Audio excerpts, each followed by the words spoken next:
আপনি কি আপনার বর্তমানের অবস্থা নিয়ে অহংকার করছেন?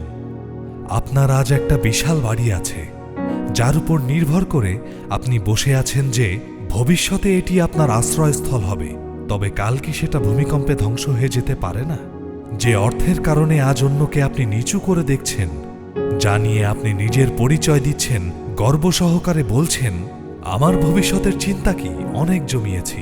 তবে কে জানে, যদি আজই আপনি মারা যান, কি হবে এই অর্থের? অথবা অন্যের কাছে বড়াই করে বলছেন, আমার ছেলেকে আমি ডাক্তারি পড়াবো। মনে হয়তো আপনার চিন্তা ভবিষ্যতে সে আপনাকে দেখবে। কিন্তু কি হবে যদি এমনটা না হয়?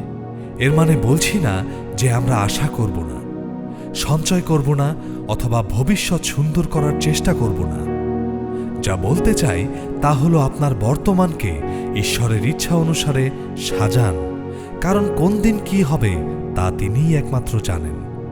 আর ভবিষ্যতের ভারও তার উপরে ছেড়ে দিন, যেন মিথ্যা গর্ব আপনার শেষ পরিণতি না হয়।